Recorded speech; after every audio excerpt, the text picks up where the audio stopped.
Hello friends, welcome to tasty curry world. ഞാനിന്ന് വന്നിരിക്കുന്നത് tasty ആയിട്ടുള്ളൊരു ഈവനിങ് സ്നാക്കുമായിട്ടാണ്. Egg stuffed bonda.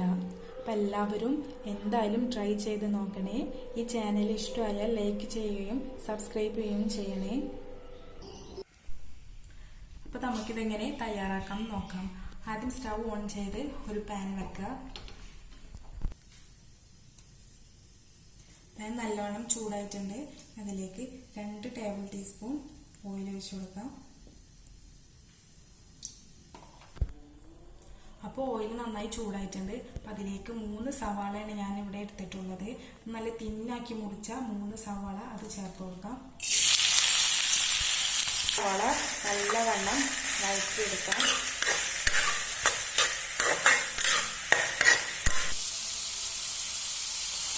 സവാള നല്ലവണ്ണം വഴന്ന് വരണം. ഇനി നമുക്കിതിലേക്ക് കുറച്ച് ഉപ്പ് ചേർത്ത് കൊടുക്കാം.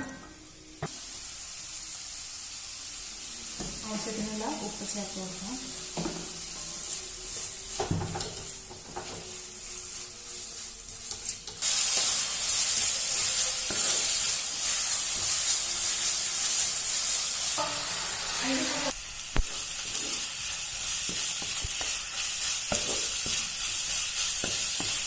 നല്ലവണ്ണം വഴന്ന് വന്നിട്ടുണ്ട്. ഇനി ഇതിലോട്ട് നമുക്ക് ഇഞ്ചി വെളുത്തുള്ളി പേസ്റ്റ് ചേർത്ത് കൊടുക്കാം. 1 ടീസ്പൂൺ ഇഞ്ചി വെളുത്തുള്ളി പേസ്റ്റ് ചേർത്ത് കൊടുക്കാം.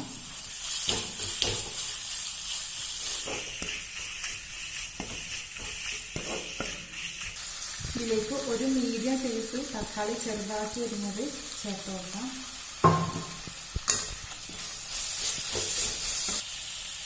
ഇതെല്ലാം കൂടെ നല്ലവണ്ണം മിക്സ് ചെയ്യുക. നല്ലവണ്ണം തക്കാളി ഉടഞ്ഞു വരണം. അതുവരെ നന്നായി വഴറ്റി കൊടുക്കാം. ഇപ്പോൾ തക്കാളിയൊക്കെ നന്നാവണ്ണം വഴഞ്ഞു വന്നിട്ടുണ്ട്. ഇനി ഇതിലേക്ക് നമുക്ക് പൊടികൾ ചേർത്ത് കൊടുക്കാം. 1/2 ടീസ്പൂൺ മഞ്ഞൾപ്പൊടി, 1 ടീസ്പൂൺ മല്ലിപ്പൊടി, 1/4 ടീസ്പൂൺ മുളക് പൊടി. ഓരോരുത്തരെ എരിവനുസരിച്ച് മുളക് പൊടി ചേർത്ത് കൊടുക്കാം. ഇതെല്ലാം കൂടെ നല്ലവണ്ണം വഴറ്റി ഇതിൻ്റെ പച്ചമണം മാറുന്നത് വരെ നല്ലോണം വഴറ്റിയെടുക്കാം. ഇതിലേക്ക് 1/4 ടീസ്പൂൺ ഗരം മസാല ചേർത്ത് കൊടുക്കാം. ഇനി എല്ലാ പൊടികളും കൂടെ നല്ലവണ്ണം വഴറ്റി യോജിപ്പിക്കാം. ഇപ്പോൾ പൊടികളുടെ പച്ചമണമൊക്കെ നല്ലവണ്ണം മാറിയിട്ടുണ്ട്. ഇനി ഇതിലേക്ക് കോഴിമുട്ടയുടെ മഞ്ഞൾപ്പൊടി ചേർത്ത് കൊടുക്കാം. ഞാനിവിടെ 7 മുട്ടയാണ് എടുത്തിട്ടുള്ളത്. അതിൻ്റെ 7 മുട്ടയുടെ മഞ്ഞൾപ്പൊടിയാണ് ഇതിലേക്ക് ചേർത്ത് കൊടുത്തിട്ടുള്ളത്. ഇത് നല്ലവണ്ണം മിക്സ് ആയിട്ടുണ്ട്. ഇനി ഇതിലേക്ക് കുറച്ച് മല്ലിയില ചേർത്ത് കൊടുക്കാം.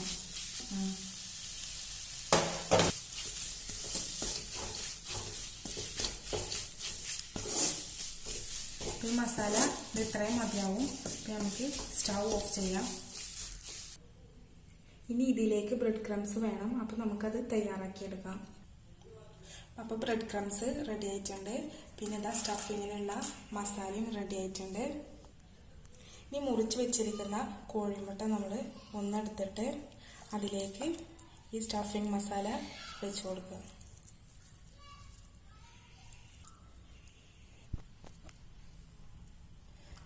ഇത് ഇത്രയും മതിയാവും. ഇനി ഇത് നമ്മൾ മൈദയിലോട്ടൊന്ന് ഡിപ്പ് ചെയ്തെടുക്കുക. നന്നായി കോട്ട് ചെയ്തെടുക്കണം കേട്ടോ.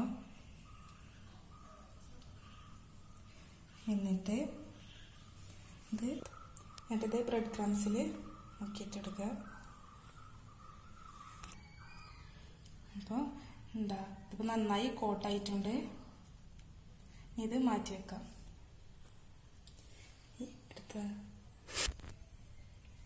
ഇനി ഇതെല്ലാതും ഇതേപോലെ സ്റ്റഫിങ് ചെയ്ത് മൈദയിൽ കോട്ട് ചെയ്ത് പിന്നെ ബ്രെഡ് ക്രംസിൽ കോട്ട് ചെയ്തെടുക്കാം.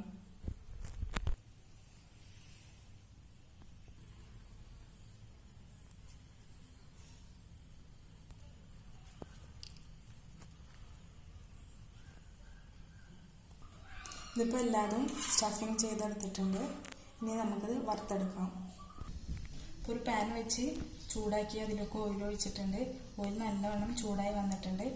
ഇതിലേക്ക് ഇതിട്ട് പൊരിച്ചെടുക്കാം.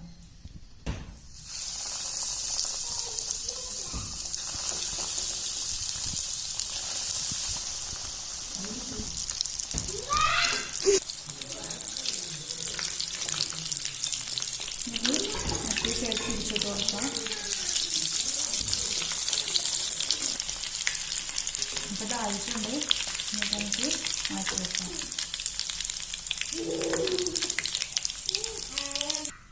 ഇനി അടുത്ത ബാച്ചും ഇതേപോലെ പൊരിച്ചെടുക്കാം.